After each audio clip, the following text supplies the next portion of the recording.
అప్పుల బాధలు వెంటాడుతున్నాయా? అయితే 6 JVR వారి జాతిరత్నాలు ధరించండి. ప్రజలారా అందరికీ నమస్కారం. నేను మీ కట్టా కార్తిక్.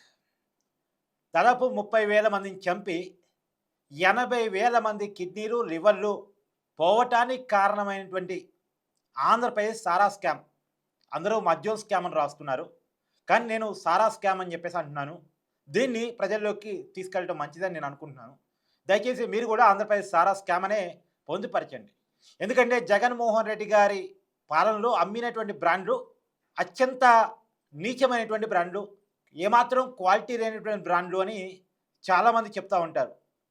ఇప్పటికే అనేక పరిశోధనా సంస్థలు కూడా చెప్పాయి అది ఏమాత్రం క్వాలిటీ లేని బ్రాండ్లు అని చెప్పేసి. అందులోనూ ఆ బ్రాండ్ల రేట్లు చూసి దిమ్మ తిరిగి కల్తీ సారాకు అలవాటు పడ్డవాళ్ళు, గుడుంబాకు అలవాటు పడ్డవాళ్ళు, దానివల్ల చనిపోయిన వాళ్ళు కూడా దాదాపు చాలామంది ఉన్నారు. కాబట్టి జనాన్ని చంపినటువంటి మద్యం కాబట్టి నేను దాన్ని సారాతో పోలుస్తూ ఉన్నాను. అందుకనే ఆంధ్రప్రదేశ్ సారా స్కామ్ అంటున్నాను. ఇది సారా అవునా కాదా అనేటువంటిది దయచేసి మీ కామెంట్ని పొందుపరచండి. సరే, ఇది పక్కన పెట్టేస్తే ఆంధ్రప్రదేశ్ సారా స్కామ్లో జగన్మోహన్ రెడ్డి గారే ప్రధాన సూత్రధారి అని చెప్పేసి ఒక నిర్ధారణ మాత్రం సిట్ వచ్చింది. మొన్న శనివారం రోజు ఈవినింగ్ పూట పొందుపరిచినటువంటి ఛార్జ్షీట్లో కూడా ప్రిలిమినరీ ఛార్జ్షీట్గా దాన్ని చెప్పారు. దాంట్లో కూడా జగన్మోహన్ రెడ్డి గారి పేరుని పొందుపరిచారు. ఆ ఛార్జ్షీట్లో నిందితుడి లిస్టులో జగన్మోహన్ రెడ్డి గారి పేరు లేదు. ఈవెందో మొన్న అరెస్ట్ చేయబడ్డటువంటి మిథున్ రెడ్డి గారి పేరు లేదు. నెక్స్ట్ రాబోయేటువంటి ఛార్జ్షీట్లో వాళ్ళ పేర్లు ఉంటాయి నిందితులుగా అనేది మాత్రం తెలుస్తూ ఉంది. ఎందుకంటే మిథున్ రెడ్డి గారి పేరు కూడా లేదు కాబట్టి మిథున్ రెడ్డి గారు ఇప్పటికీ అరెస్ట్ అయి ఉన్నారు. రిమాండ్ ఖైదీగా రాజమండ్రి సెంట్రల్ జైల్లో గడుపుతూ ఉన్నారు. ఆయన వైసీపీ తరపున రాజంపేట ఎంపీగా ఉన్నారు. లోక్సభ పక్ష నాయకుడిగా ఆయన ఉన్నారు. ఇప్పుడు రాజమండ్రి సెంట్రల్ జైల్లో ఉన్నారు. అయితే మొన్న పొందుపరిచినటువంటి ప్రిలిమినరీ ఛార్జ్షీట్, నిజానికి సిట్టు ఛార్జ్షీట్ని వీలైనంత లేటుగా కోర్టు ముందు ప్రొడ్యూస్ చేద్దాం అనుకుంది. ఎందుకంటే ఇది అత్యంత తెలివిగా చేసిన స్కామ్. వన్స్ కోర్టు ముందు ఛార్జ్షీట్ కనుక పెడితే సిట్టు దగ్గర ఏ ఇన్ఫర్మేషన్ ఉంది అన్న విషయం ఈ కేసులో నిందితుడిగా ఉన్న అందరికీ తెలిసే అవకాశం ఉంటుంది. కాబట్టి వాళ్ళు జాగ్రత్త పడే అవకాశం ఉంటుంది. కొన్ని సాక్ష్యాలు దొరకకుండా చేసే అవకాశం ఉంటుంది. కాబట్టి తమకేం తెలుసు అన్న విషయాన్ని సిట్టు బయటికి చెప్దామని అనుకోలే. కానీ ఛార్జ్షీట్ వేయక తప్పలేదు. ఎందుకంటే రాజు కేసిరెడ్డి ఏప్రిల్ 19వ తారీఖు అరెస్ట్ కాబడ్డాడు. అతను మాత్రమే కాదు, అతని తర్వాత చాలామంది అరెస్ట్ కాబడ్డారు. ఈ కేసులో అరెస్ట్ అయినటువంటి రాజు కేసిరెడ్డి దాదాపు 3 నెలలు దాటుతూ ఉంది. ఈ 3 నెలల్లోపు ఛార్జ్షీట్ కనుక దాఖలు చేయకపోతే ఎంక్వైరీ చేస్తున్న సంస్థ ఆటోమేటిక్గా రాజు కేసిరెడ్డికి బెయిల్ వచ్చే అవకాశం ఉంది. ఈ కేసులో రాజు కేసిరెడ్డి A1గా ఉన్నారు. A1గా ఉన్న వ్యక్తికే బెయిల్ వచ్చిందంటే రాబోయే కాలంలో A2, A3, A4 తర్వాత మిగతా వాళ్ళు వీళ్ళందరికీ కూడా వరుసగా బెయిల్స్ వచ్చే అవకాశం ఉంటుంది.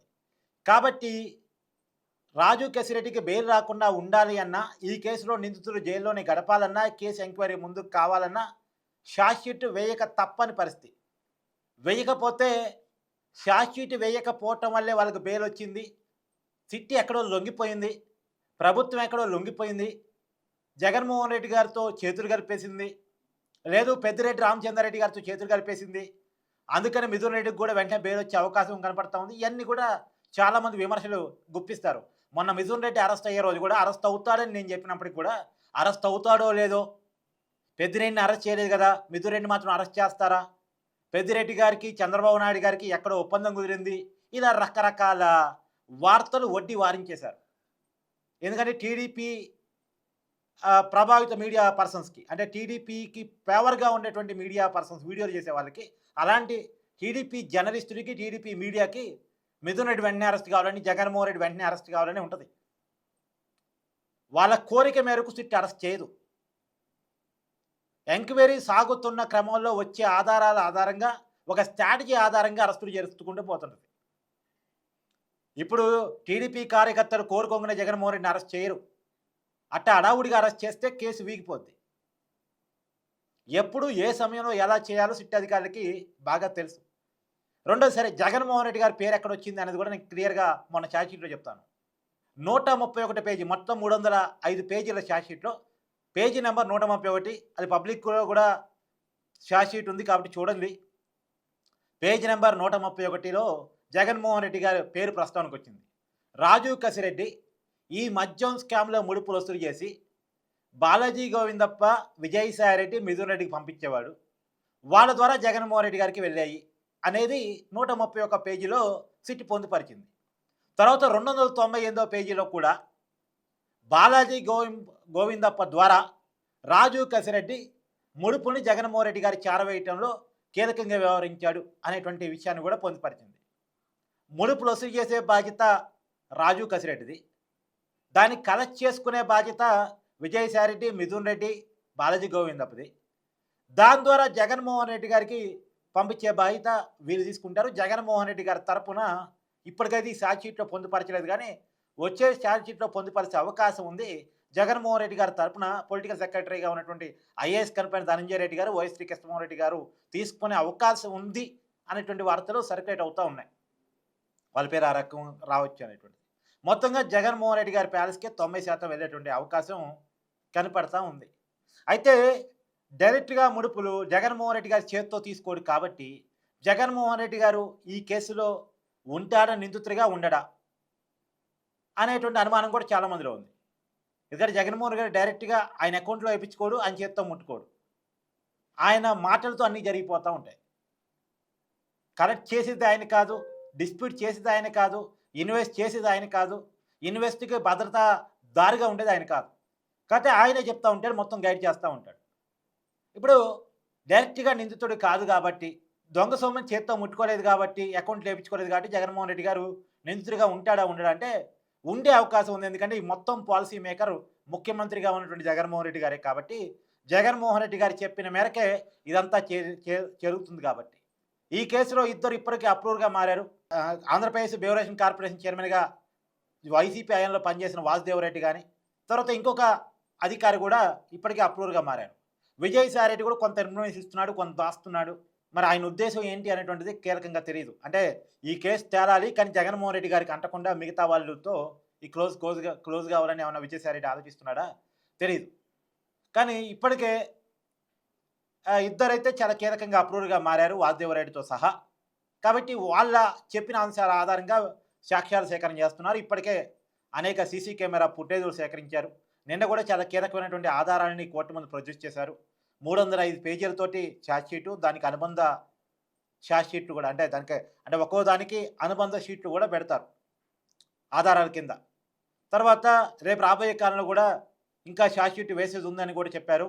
ఇంకా ఈ కేసు ఎంక్వైరీ ముందుకు వెళ్లాల్సి ఉంది, ఈ కేసు ఇది ప్రిలిమినరీ మాత్రమే, ఇంకా కూడా ముందుకు పోయే అవకాశం ఉందనేటువంటి విషయాన్ని కూడా చెప్పారు. ఇంకొక మాట మీకు అందరికీ చెప్పాల్సింది ఏంటంటే, ఇప్పటి వరకు ఆంధ్రప్రదేశ్ సిట్ చేస్తుంది ఒక పార్ట్ మాత్రమే, అంటే రూపాయలు ఒక పావలా స్కామ్ని మాత్రమే ఇప్పుడు సిట్ ఎంక్వైరీ చేస్తూ ఉంది. మిగతా 30 స్కామ్ అనేటువంటిది పట్టుకోవడం సాధ్యమైనటువంటి పని కాదు. అంటే డిస్టిలరీస్ వాళ్ళే పెట్టారు. ఇప్పుడు చాలా క్లియర్గా 3 మొక్కల్లో ఆంధ్రప్రదేశ్ సారా స్కామ్ని ఎక్స్ప్లెయిన్ చేస్తాను. జగన్మోహన్ రెడ్డి గారు అధికారంలోకి వచ్చారు. 2019 ఆగస్టు 16వ తారీఖు ఓ జీవో జారీ చేశారు. 2019లో అధికారంలోకి వచ్చిన తర్వాత ఆ జీవో ఉద్దేశం ఏంటంటే, ప్రైవేట్ చేతుల్లో ఉన్నటువంటి మద్యం దుకాణాలు ప్రభుత్వం చేతుల్లో తీసుకొచ్చారు. ఎందుకంటే ప్రైవేట్ చేతుల్లో ఉంటే ఏ బ్రాండ్ అయితే జనం డిమాండ్ చేస్తారో, కస్టమర్ డిమాండ్ చేస్తారో ఆ బ్రాండ్ని మాత్రమే వాళ్ళు అమ్ముతారు, ఆ బ్రాండ్కి మాత్రమే ఆర్డర్ ఇస్తారు. స్టెప్ 1 ప్రభుత్వం చేతుల్లో తీసుకొచ్చారు. దానికి జగన్మోహన్ రెడ్డి గారు చెప్పిన వాదన ఏంటంటే, ప్రైవేట్ చేతుల్లో ఉంటే మద్యపాన నిషేధం చేయలేను, నేను మద్యపాన నిషేధం చేద్దాం అనుకున్నాను, అందుకే ప్రైవేట్ చేతుల్లో నుంచి ప్రభుత్వం చేతుల్లో తీసుకొస్తున్నాను అన్నాడు. నిజానికి ఇక్కడ కీలకం విషయం ఏంటంటే, ఆ రోజు నమ్మించడం కోసం 4100 ఉన్నటువంటి ప్రైవేట్ మద్యం షాపుని 3500 కుదించేశాడు. అంటే 600 మద్యం షాపులు ఎత్తేసాడు. ఓ నిజమే జగన్మోహన్ రెడ్డి గారు మద్యపాన నిషేధం చేస్తున్నా అనుకున్నారు, కానీ అది కాదు ఉద్దేశం. ప్రభుత్వం చేతుల్లో ఉంటే, ప్రభుత్వం తన చేతుల్లో ఉంది కాబట్టి తను కావాలనుకున్న బ్రాండ్లు అమ్మవచ్చు. ఇప్పుడు ప్రైవేట్ చేతుల్లో ఉందనుకోండి, మా కెమెరామెన్ నాయుడు చేతుల్లో ఒక మద్యం షాప్ ఉంది, నా చేతుల్లో ఒక మద్యం షాప్ ఉందనుకోండి, మీకు అర్థం కావడం కోసం చెప్తున్నాను. నాయుడు దగ్గర కావాల్సిన బ్రాండ్ లేదనుకోండి, నా షాప్కి వచ్చి కొంటారు. కానీ ప్రభుత్వం చేతుల్లోనే అన్ని షాపులు ఉన్నాయనుకోండి, ఇక ఆప్షన్ లేదు, ప్రభుత్వం ఎక్కడికి పోయినా అదే బ్రాండ్ నమ్మిద్ది. అది ఇష్టం ఉంటే తాగాలి, లేకపోతే లేదు. తాగాలనుకునే వాడికి, నాలుక బెక్కిపోయే వాడికి వేరే ఆప్షన్ ఉండదు. అందుకోసం ప్రభుత్వం చేతుల్లోకి మద్యం షాపులు తీసుకొచ్చారు. అర్థమైంది కదా చాలా క్లియర్గా. అమ్మాలనుకున్నారు. తర్వాత తయారు చేసే సంస్థలు కూడా తమ చేతుల్లోకి తీసుకున్నారు. లీలా డిస్టిలరీస్, అదాన్ డిస్టిలరీస్, ఇలాంటి అనేక డిస్టిలరీస్ ఓపెన్ చేశారు. దాన్ని కూడా ఛార్జ్ షీట్లో చాలా కీలకంగా సిట్టు పెట్టింది. తయారీ వాళ్ళదే, అమ్మేది వాళ్ళే. రేట్ ఫిక్స్ చేసేది ఆటోమేటిక్గా గవర్నమెంట్ వాళ్ళే కాబట్టి దాదాపు 70% రేట్లు పెంచి మరీ అమ్మారు. రేట్లు పెంచితే తాగేవాళ్ళు తగ్గుతారని చెప్పేసి వాళ్ళు బయటికి చెప్పారు కానీ తాగే వాళ్ళ సంఖ్య కోసం కాదు, లాభాలు అధికం కోసం, కమిషన్ల కోసం రేట్లు పెంచారు. తర్వాత ఇప్పుడు అర్థమవుతుంది ఆ విషయం. తర్వాత క్యాష్ అండ్ క్యారీ పద్ధతిలో మాత్రమే అమ్మారు.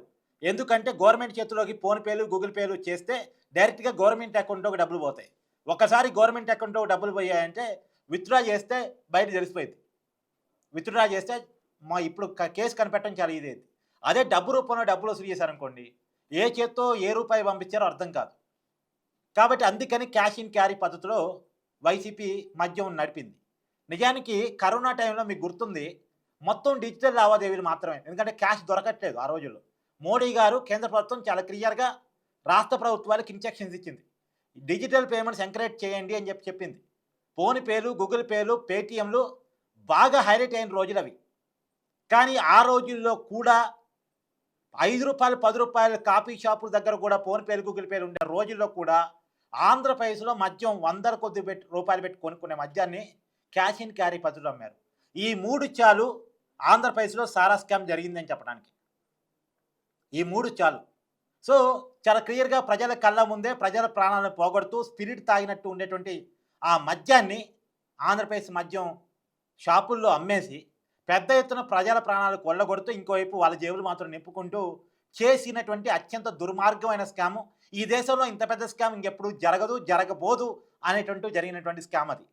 కాబట్టి ఈ కేసులో చాలా క్లియర్‌గా జగన్మోహన్ రెడ్డి గారి పేరుని ఛార్జ్‌షీట్‌లో ప్రస్తావించారు. ఇప్పుడు రాబోయే కాలంలో నెక్స్ట్ వేయబోయేటువంటి ఛార్జ్‌షీట్‌లో నిందితుడిగా జగన్మోహన్ రెడ్డిని, మిథున్ రెడ్డిని పొందుపరిచేటువంటి అవకాశం ఉంది.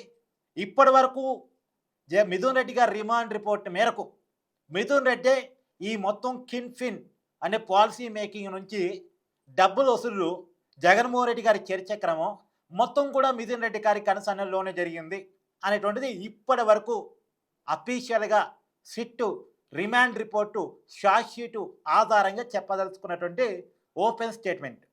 రేపు రాబోయే కాలంలో ఈ కేసులో ఇంకేం తేలుతాయి ఏంటి అనేటువంటిది చూడాలి.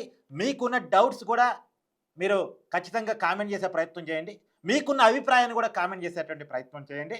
ఇంకా ఆంధ్రప్రదేశ్‌లో మీరు తాగిన మద్యం ఏంటి అనేటువంటిది కూడా దయచేసి కామెంట్ చేసేటువంటి ప్రయత్నం చేయండి.